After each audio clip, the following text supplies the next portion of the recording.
علیکم ورحمۃ اللہ وبرکاتہ۔ پچھلی دو ویڈیو میں ہم نے تاریخی طور پہ اور مذہبی طور پہ اس بات پہ بحث کی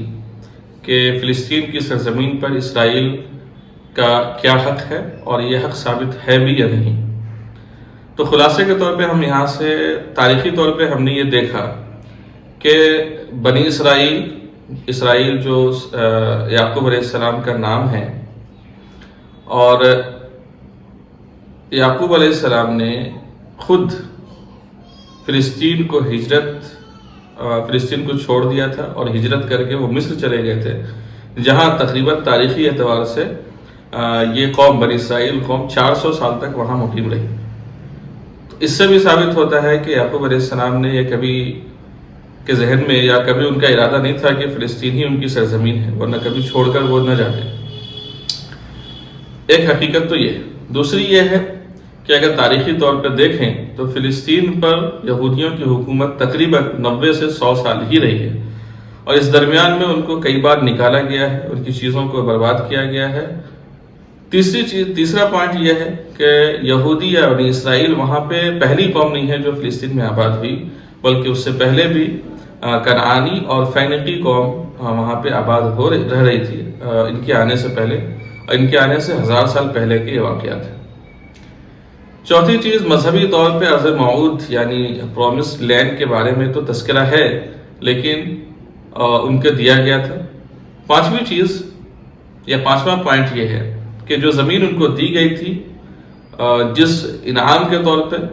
بنی اسرائیل نے، یہودیوں نے اس کا خیال نہیں رکھا، اللہ تعالیٰ کی مسلسل نافرمانی کی، اور قرآن نے یہ ثابت کر دیا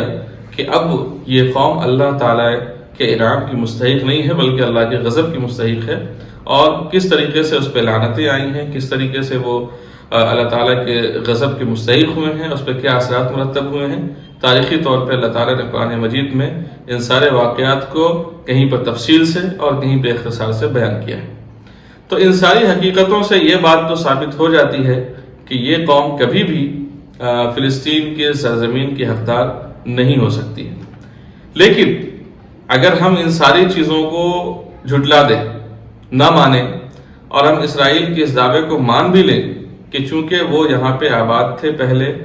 اور اب ان واپس آنا ان کا حق ہے کیونکہ یہیں سے وہ بنے ہیں،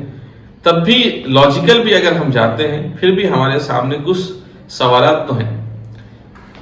پہلی بات یہ ہے کہ جس سرزمین پہ 2000 سال تک آپ کی آمد نہیں ہو سکی، آپ کبھی وہاں پہ آ نہیں سکے، آپ کا کوئی وجود نہیں تھا، 2000 سال کے بعد اس پہ آ کے یہ دعویٰ کرنا کہ کبھی ہم یہاں پہ آباد تھے، اب یہ ہماری سرزمین ہے، اگر ایسا ہوا تو دنیا کا پورا نظام ہی بدل جائے گا، کیونکہ ہر ملک میں کبھی نہ کبھی کسی دوسرے ملک کے لوگ، کچھ دوسری قومیں رہتی تھی، اور اگر ہر قوم یہ کھڑی ہو جائے کہ ہم جہاں پہ پہلے 1000 سال پہلے تھے، 500 سال پہلے تھے، اب وہیں جا کر آباد ہوں گے، وہ ہمارا حق ہے، تو پوری دنیا کا نظام ہی خراب ہو جائے گا۔ پہلا پوائنٹ تو یہ ہے۔ دوسرا پوائنٹ یہ ہے کہ ان کا یہ کہنا ہے کہ اس سرزمین سے چونکہ ہمارا مذہب متعلق ہے، ہمارا یہاں پہ ایک ٹیمپل تھا، اس کو ہمیں بنانا ہے، اور اسی وجہ سے ہم یہاں پہ آئیں گے، تو پھر آپ سوچئے کہ ہندو قوم جہاں جہاں بھی دنیا میں آباد ہے وہ سب کے سب ہندوستان پہ اپنا حق جتائیں گے اور کہیں گے کہ ہندوستان پہ ہمارا حق ہے، یہ سرزمین ہماری سرزمین ہے۔ مسلمان سب کے سب مکے میں چلے جا کے کہیں گے کہ مکے میں ہمارا حق ہے چونکہ کعبہ وہاں پہ ہے۔ اسی طریقے سے ہر مذہب کے ماننے والے جہاں سے مذہب شروع ہوا ہے، آپ چائنا کے لوگ اور تبت کے لوگ یہاں پہ آ کے گیا جہاں پہ بدھ مذہب کی شروعات ہوئی تھی وہاں پہ دعویٰ کرے، تو پوری دنیا کا نظام بالکل بدل کے رہ جائے گا، اتھل پتھل ہو جائے گا، اور کوئی بھی چیز اپنی جگہ پہ سلامت نہیں رہے گی۔ تو لاجیکل بھی اگر ہم جاتے ہیں تو ان دو پوائنٹس کی وجہ سے یہ چیز کسی بھی طریقے سے معقول نہیں ہے کہ کہیں پر اگر آپ 2000 سال پہلے مقیم تھے یا کہیں سے آپ کی مذہبی وابستگی ہے تو پوری دنیا کا رہنے والا انسان اور اس مذہب کو ماننے والا انسان وہاں پہ آ کے اپنا حق جتائے۔ تیسری بات یہ ہے کہ ان سب چیزوں کو بھی چھوڑ دیے جائیں، اگر ہم نظر انداز کر دیں اور پھر بھی ہم یہ مان لیں کہ آپ کا اس پہ حق ہے، تو حق اسی شخص کا ہوگا جو بنی اسرائیل سے ہوگا، جیسا کہ ان کا بھی ماننا ہے۔ تو جو یہودی آج موجود ہیں، کیا اس بات کی گارنٹی ہے کہ وہ سب کے سب بنی اسرائیل سے ہیں؟ کیا وہ سب کے سب بنی اسرائیل نسل سے ہیں، ان کا خاندان وہی ہے جو یہاں پہ آباد ہوئے، جو اپنا حق جتانے کی کوشش کر رہے ہیں؟ یہ ایک بہت ہی مشکل سوال ہوگا جن کا جواب دیا جا سکے، کیونکہ 2000 سال میں جو قوم یہاں سے نکلی تھی بچ کر،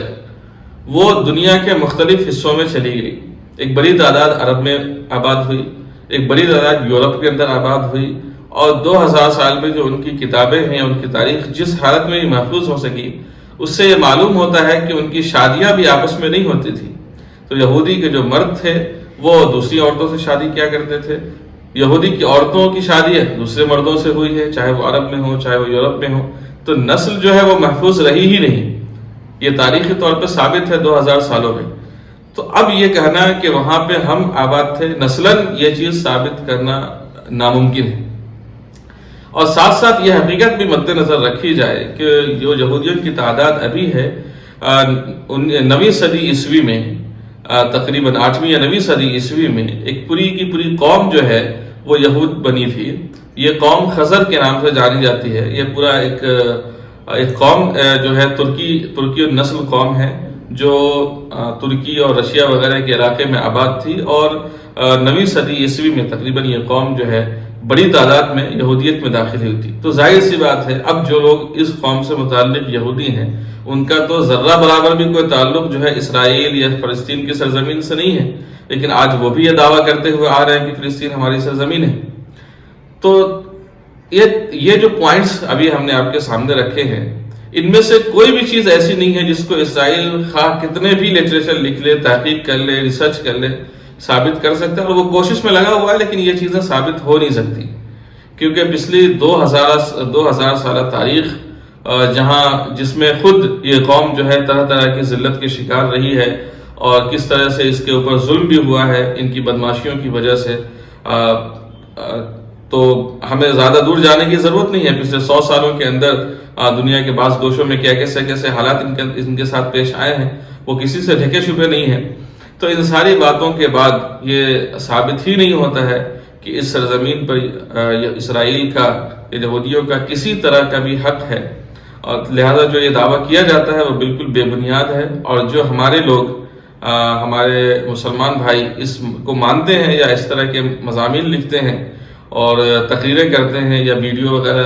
یوٹیوب پہ ڈال کر ہے، لوگ ان کو سن کے متاثر ہوتے ہیں اور مانتے ہیں کہ اگر زمین دے دی جائے تو کیا ہوگا، یہ بالکل غلط ہے۔ تاریخی اور مذہبی اعتبار سے اس سرزمین پر اسرائیل کا یا بنی اسرائیل کا کوئی بھی حق ثابت کبھی بھی نہیں ہوتا ہے۔ لہذا اس مغالطے میں نہ پڑا جائے اور اس بات کا یقین رکھا جائے کہ یہ سرزمین جو ہے وہ فلسطینیوں کی ہے، مسلمانوں کی ہے، اس وجہ سے کہ یہاں پہ انبیاء کرام آئے، اور مسلمانوں کا عقیدہ ہے کہ سارے انبیاء کرام برحق ہیں، وہ اللہ تعالیٰ کی طرف سے بھیجے گئے ہیں، اور ہم ہر نبی پر ایمان رکھتے ہیں۔ لہٰذا اس نبی کی وراثت کو، اس نبی کے علاقے، اس مقام کی حفاظت کرنا، اس کی ذمہ داری کو سنبھالنا ہماری ذمہ داری ہے۔ لہٰذا ایسی جگہوں پہ کسی طرح کا بھی اگر حملہ ہو، بے حرمتی ہو، تو ایک مسلمان کی حیثیت سے اس پہ تکلیف ہونا اور اس کے لیے کوشش کرنا، اس کو محفوظ رکھنے کی کوشش کرنا ہمارا اسلامی اور دینی جو ہے فریضہ ہے، حق ہے، اور ہمیں یہ کرتے رہنا چاہیے۔ السلام علیکم ورحمۃ اللہ وبرکاتہ۔